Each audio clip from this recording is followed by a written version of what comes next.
Elles sont devenues le symbole du conflit entre l'Ukraine et la Russie. Les attaques de drones qui ponctuent régulièrement cette guerre depuis plus de 2 ans, à tel point que lorsque Volodymyr Zelensky accueille le Premier ministre grec, comme un passage obligé, les 2 hommes se recueillent sur ce mémorial, au pied de cet immeuble. Ici, dimanche dernier, un drone russe a fait 12 morts, dont 5 enfants. Обов'язково їм допоможуть, які втратили. Повернути рідних близьких – це неможливо, на жаль. Щодо квартир, щодо питання втрати документів, то що всім цим допоможуть обов'язково. Mais alors que la visite touche à sa fin et que les caméras ne filment plus, une frappe russe vise le port d'Odessa. De quoi effrayer le chef du gouvernement grec.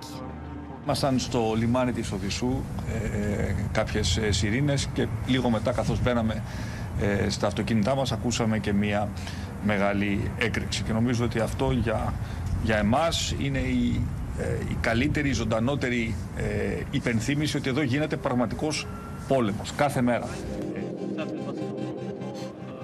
La marine ukrainienne fait état de 5 morts et annonce que des infrastructures portuaires ont été visées.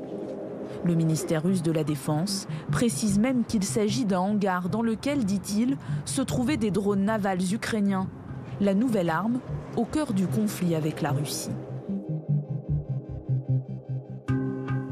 Des bateaux sans pilote, de 5 mètres de long pour 1,50 m de large, qui peuvent atteindre 80 km/h et qui ont une portée de plus de 800 km.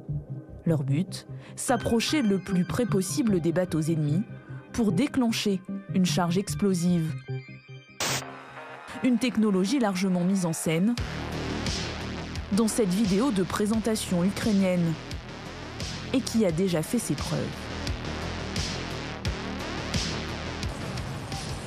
Fin octobre 2022, Kiev en lance 7 dans la baie de Sébastopol, port d'attache de la marine russe en mer Noire. L'ennemi riposte et limite les dégâts, mais l'ensemble de la flotte quitte le port peu de temps après.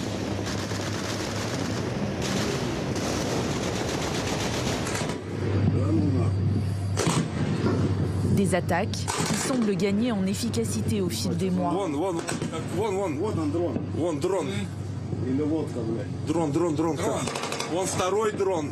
Il y a 2 jours, ce patrouilleur, le Sergueï Kotov, est détruit lors d'une opération spéciale. Voici cette même offensive filmée par le département du renseignement militaire ukrainien. On y voit un drone naval s'approcher du bateau russe, puis une explosion et des débris projetés au-dessus du navire.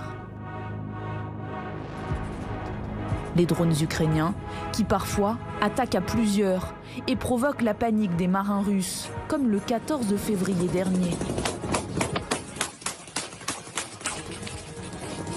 L'opération permet de couler un navire russe. On distingue l'écume dans le sillage d'un des drones.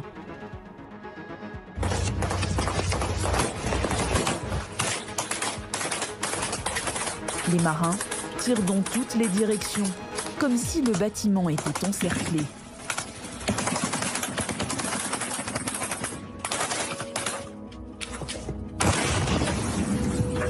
L'utilisation de ces drones navals peut-elle marquer un tournant dans le conflit entre l'Ukraine et la Russie? Les drones sont un complément utile et de plus en plus indispensable. Mais ils sont un complément indispensable à des armes qui pour le moment sont aussi indispensables. Le drone est là pour orienter l'artillerie. Le drone est là pour renseigner les forces au sol sur leur progression, sur la progression adverse.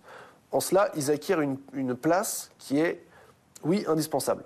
Maintenant, est-ce que c'est the arm du futur, l'arme unique qui les supprimera toutes? Pas encore.